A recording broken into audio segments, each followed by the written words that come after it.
Share with the yours, অর্থাৎ তরুণদের সাথে একটু মেশার সুযোগ এবং শেয়ার করবার সুযোগ। তো এই অনুষ্ঠানের আয়োজক আমাদের এই সাউথ বেঙ্গলের শিক্ষা সহায়ক যে একাডেমি আছে ইন্টার রেঞ্জের ডিরেক্টর জনাব আজিজুল হক। আজকের অনুষ্ঠানের আমাদের কিউট স্পিকার আমাদের এই খুলনার ছেলে, ক্যানাডিয়ান ইউনিভার্সিটি অফ বাংলাদেশের বিজনেস স্কুলের head professor SM. Arifuzzaman sir,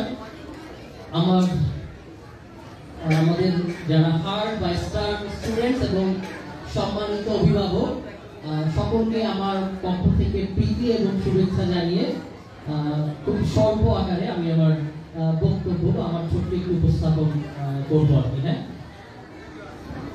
so আমার লেফটে যারা অলরেডি এসএসসি কমপ্লিট করেছেন তাদেরকে বলছি, যদি আমি কোনো আপনাদের কাছে কোনো কিছু জানতে চাই আপনারা কি রেসপন্স করবেন? একটু রেসপন্স করবেন। Thank you. এবং সামনে যারা আগামীর এসএসসি 24 এ আমি যদি কোনো কিছু আস্ক করি আপনারা কি রেসপন্স করবেন? আর রেসপেক্টেড গার্ডিয়ান, ঠিক আছে। আমি আগেই বলছি আজকে আমাদের মূল বক্তা প্রফেসর এস.এম. আরিফুজ্জামান স্যার। আমি খুব ছোট্ট আকারে 3টা পয়েন্ট, যারা এসএসসি অলরেডি পাস করে গেছে অর্থাৎ একটা পাবলিক এক্সামের কৃতিত্ব একটা পয়েন্ট অলরেডি অ্যাচিভ করে ফেলেছেন তাদের জন্য, এসএসসি কারেন্ট স্টুডেন্টদের জন্য এবং আমাদের সম্মানিত অভিভাবকদের জন্য 3টা পয়েন্ট আমি আলোচনা করব। Next slide please. স্লাইডটা কি? স্লাইড।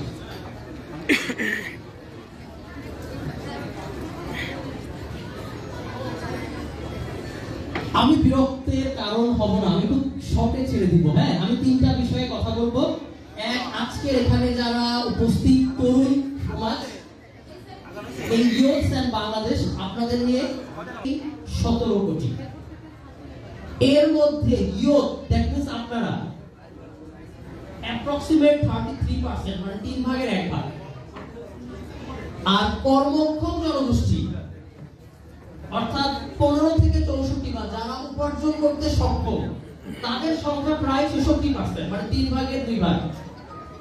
আর এই যে এই সুবিধাটা আমরা সবচাইতে বেশি পাবো 2030 থেকে 40 টাকা। এবার আমি একটু সহজে ব্যাখ্যা করছি। অর্থাৎ আমরা শিক্ষার্থী বলেন অভিভাবক বলেন আমাদের 2টা টেনশন খুব কাজ করে। এক, আমরা যারা শিক্ষার্থী বা অভিভাবক একটি ভালো শিক্ষা প্রতিষ্ঠানে পড়ার সুযোগ, দ্বিতীয়টি হচ্ছে একটি ভালো কর্মসংস্থান বা চাকরি। এর সাথে কি আপনারা এগ্রি করেন? একটি ভালো শিক্ষা প্রতিষ্ঠানে পড়তে চাই এবং একটি ভালো কর্মসংস্থান চাই। যদি এই 2টা সঠিক হয়ে থাকে, আমাদের উদ্দেশ্য যদি থেকে থাকে, সেই ক্ষেত্রে বর্তমানে যারা ইয়ুথ দ্যাট মিন্স আপনারা যখন কর্মজীবনে যাবেন that means after 6 or 7 years, ওই মুহূর্তে বাংলাদেশ সবচাইতে বেশি ডেমোগ্রাফিক ডিভিডেন্ড বা কর্মক্ষম দৃষ্টিতে সবচেয়ে বেশি পৌঁছাবে। অর্থাৎ যেখানে সবচাইতে বেশি কর্মসংস্থানের সুযোগ হবে, সোজা বাংলায় আপনারা সবচেয়ে বেশি চাকরির সুযোগ পাবেন। এখন এই চাকরির সুযোগ কি শুধু পাস করলেই পাবেন? Definitely you need some skill, কিন্তু এই সুযোগটা সবচাইতে বেশি পাবে কারা? আপনাদের বাবা মায়ের সময় ছিল না, আমি যে সময় ছিলাম আমাদেরও ছিল না, 2-3 বছরের মধ্যেও নাই। ইউ আর দ্য পিপল যারা ঠিক একাডেমিক লাইফটা শেষ করে সবচাইতে বেশি কর্মসংস্থানের জায়গায় পাবে। সো আপনারা একটু আপনাদের জন্য হাততালি দেন, কারণ you are the people. You next slide. এটা নিয়ে আমি বলছি আজকে নতুন শিক্ষা কাঠামো নিয়ে বিস্তারিত আলোচনার সুযোগ নাই। এই জায়গাটিতে আমি একটু আমার সম্মানিত অভিভাবকদের দৃষ্টি আকর্ষণ করব। যদি কখনো পরবর্তীতে ইন্টারনেট আলোচনা আয়োজন করে শিক্ষা কাঠামো নিয়ে আলোচনা করব, তবে এখন সুবিধা থেকে ভালো চিন্তা থেকে আমি জানি অধিকাংশ অভিভাবক একটু দুশ্চিন্তাগ্রস্ত আছেন যে আসলে এই যে নতুন শিক্ষা কাঠামো হয়েছে, পড়াশোনা তো আর নাই, বাসায় তো ডিম ভাজি করে স্কুলে বা কলেজের শিক্ষককে খাওয়ানো লাগছে, আমার মেয়ের বা আমার ছেলের আউটপুট কোথায়? বাসায় পড়াশোনা করা লাগছে না, স্কুলে যাচ্ছে আর আসছে। এই ছেলে মেয়েকে কিভাবে আমি একটি ভালো বিশ্ববিদ্যালয়ে ভর্তি করব, আমার ছেলে মেয়ে কিভাবে বিশ্ববিদ্যালয়ে চান্স পাবে, ভবিষ্যতে চাকরি বাকরি কোন নলেজ দিয়ে পাবে? আমি খুব সহজে কিছু বলছি। নিউ এডুকেশন পলিসি বা নতুন যে শিক্ষানীতি, এটি বাংলাদেশে এটি প্রথম নয়। তার আগে বলে রাখি, এটি বাস্তবায়ন করা সম্ভব হবে কিনা, করতে গেলে কতখানি চ্যালেঞ্জিং, এটার আউটপুট কতখানি আসবে, সেই ডিবেটটা আসলে এই মুহূর্তে করা সম্ভব না। তবে এতটুকু সম্ভব, যদি এই শিক্ষানীতি বাস্তবায়ন হয়, আমি যদি শিক্ষার্থী হই, আপনি যদি অভিভাবক হন, আমরা কি বলতে পারবো পড়াশোনা করব না? পড়াশোনা তো করতেই হবে, বিশ্ববিদ্যালয়ে তো যেতেই হবে। তো যা আসবে আপনাকে আমাকে কিন্তু অ্যাডাপ্ট করতে হবে, মানিয়ে নিতে হবে। তবে মানিয়ে নিয়েটা যেন বেস্ট ওয়েতে হয়, আমি যেন আমার জায়গায় পিছিয়ে না পড়ি, এই জন্য আমি আপনাদের সাথে দুইটি কথা শেয়ার করব। সেটি হচ্ছে, একটু বলি যে আমরা যেটা বলছি যে বাস্তব জীবনের সাথে সঙ্গতিপূর্ণ রেখে, উন্নত বিশ্বের সাথে সঙ্গতিপূর্ণ রেখে আমাদের এই নতুন শিক্ষানীতিটা প্রণয়ন করা হয়েছে। উন্নত বিশ্ব বাদ দিলাম, শিক্ষানীতি কিন্তু আসলে আয়না, দেশের আয়না, দেশের শিক্ষানীতি জীবনমুখী শিক্ষা। তো এই ক্ষেত্রে এটা কিভাবে সম্ভব, আমি খুব সহজ আকারে একটু উদাহরণ দিচ্ছি, আপনারা একটু খেয়াল করেন। 1960-এর দশকে একজন সমাজ বিজ্ঞান মনোবিজ্ঞানী ইয়েল ইউনিভার্সিটিতে শিক্ষার্থীরা যেন টিটেনাসের টিকা দেয়, আপনারা দিয়েছেন না, অনেকে দেবেন না টিটেনাসের টিকা, এটা যেন শিক্ষার্থীরা দেয়, এই জন্য তিনি একটু প্রমোশন শুরু করলেন যে শিক্ষার্থীরা যেন নিয়মিত টিটেনাসের টিকাটা দেয়। উনি একটা বুকলেট তৈরি করলেন যে তোমরা এই কারণে তোমরা টিটেনাসের টিকাটা দেবা, এই একটা বই। আর একটা বইয়ে একটু কিছু ভয়ঙ্কর ছবি দিয়ে যে টিটেনাসের টিকা না দিলে তোমার এই এই প্রবলেম হবে।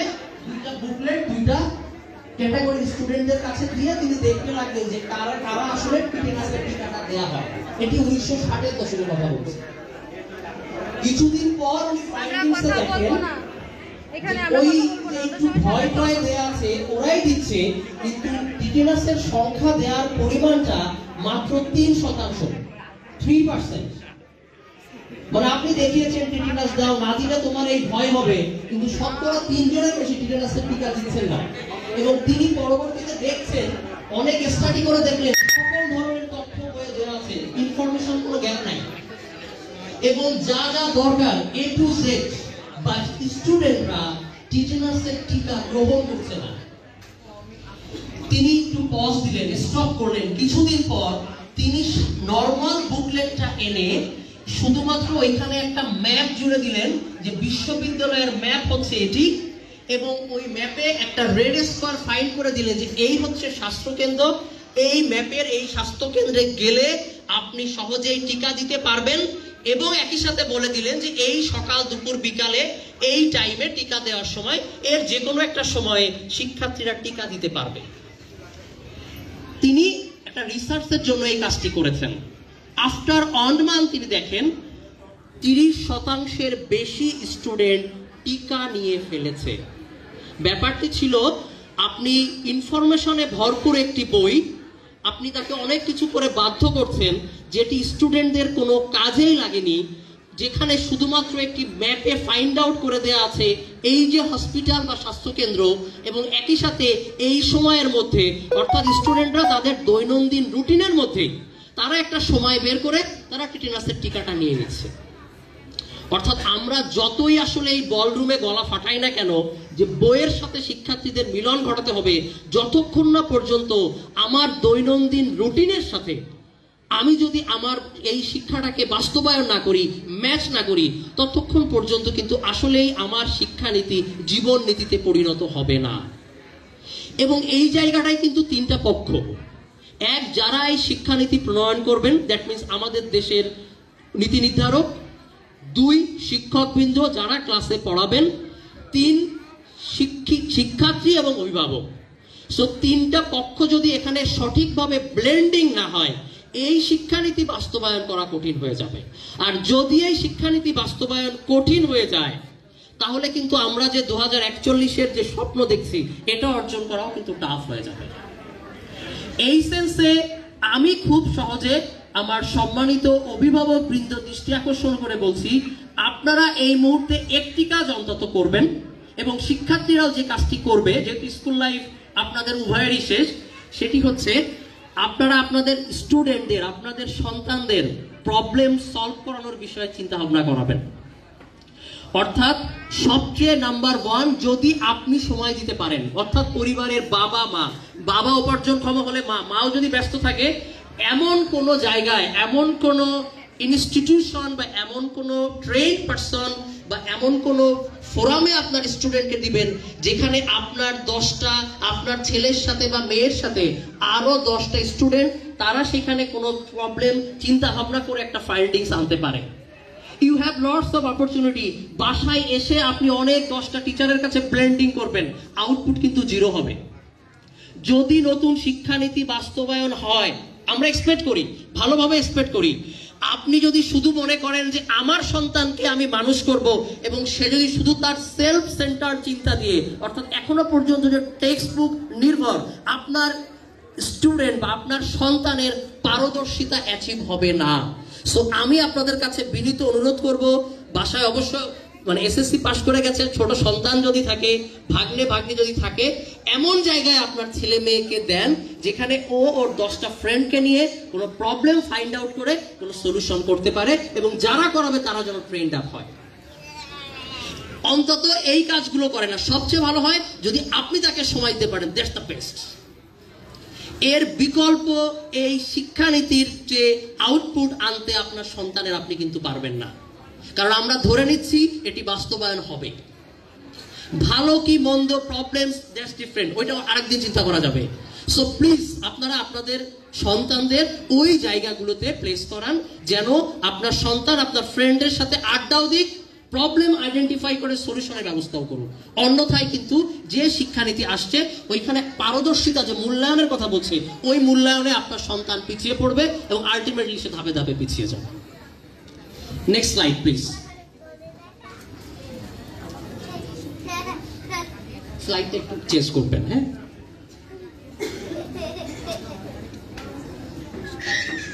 এবং আপনাদের বলে রাখি যে সিনারিওটা কি, যে আমি এতক্ষণ বললাম, দেখেন প্রাথমিক, মাধ্যমিক এবং অন্যান্য কিন্তু অলরেডি শিক্ষানীতি চালু করে ফেলেছে বা করছে।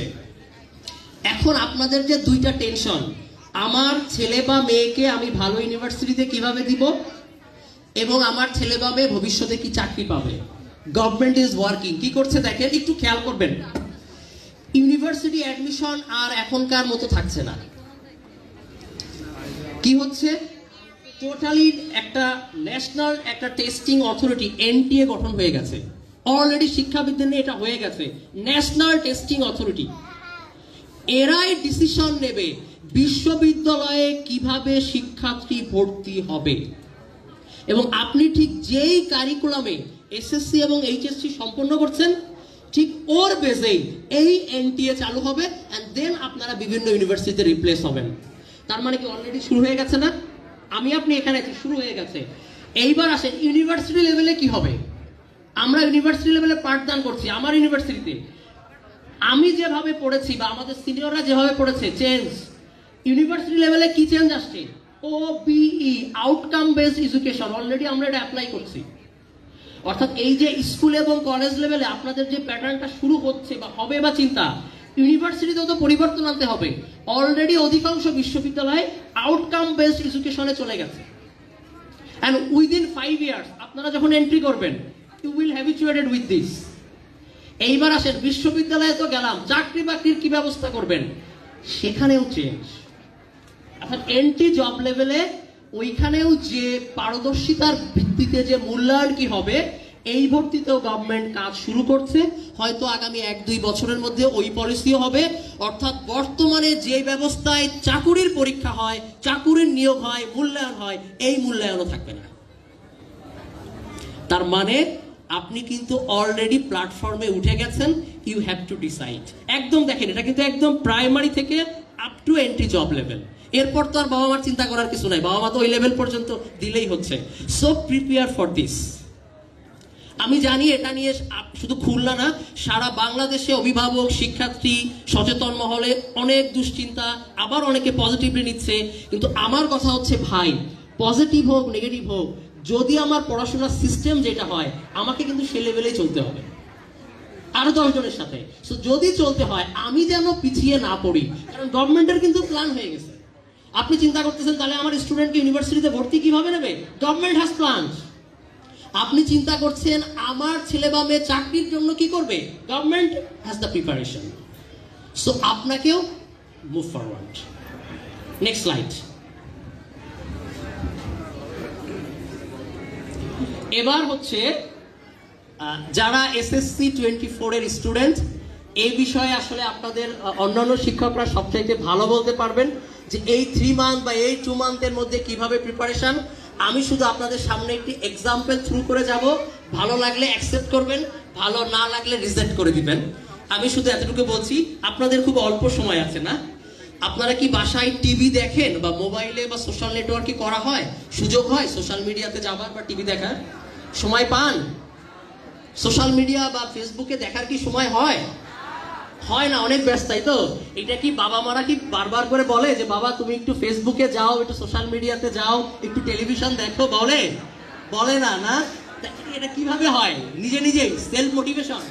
আপনার ইচ্ছা হয় যে আমি টিভি দেখি বা আমার একটু ইচ্ছা দরকার একটু ফেসবুকে থাকার। ভাই আমার কোনো সাজেশন নাই, যতক্ষণ না পর্যন্ত আপনার সেলফ মোটিভেশন আসবে পড়ার টেবিলে বসার। আপনার এই আজিজুল হক স্যারের জন্য যতই তালিম দিয়েছেন বা আমাদের professor SM Arifuzzaman sir Dhaka থেকে আসছেন, বলে কিন্তু লাভ নাই।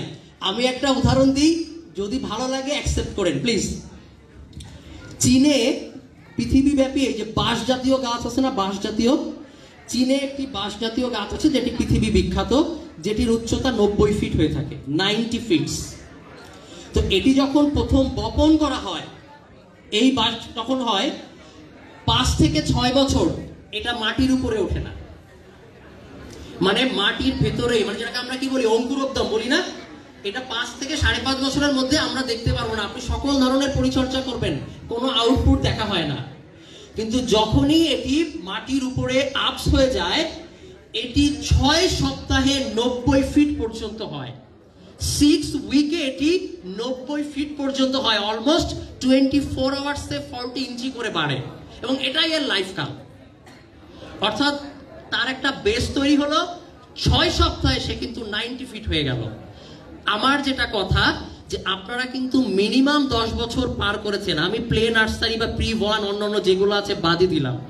এই 10 বছর কিন্তু আপনার মাটির নিচে। এই যে 3টা মাস, এটা হচ্ছে ওই 6 সপ্তাহে 90 ফুট।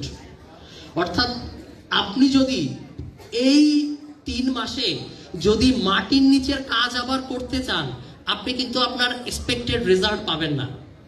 এই 3 মাসে ওই যে ঠিক ওই বাঁশ গাছটি ঠিক যেমন 5 বছর মাটির নিচে যা পেয়েছে, তার আলোকেও 6 সপ্তাহে ওর ঝলক দেখাচ্ছে। আপনি বিফোর দ্য 10 যতটুকু করেছেন, এর আলোকে আপনি একটা গাইডলাইনের মধ্যে আসেন। এই গাইডলাইন অনুযায়ী আপনি প্রতিদিন কোনো প্রবলেম আইডেন্টিফাই করেন, লেকচারগুলো সলভ করেন, নিজেকে মূল্যায়ন করেন। 3টা কাজ।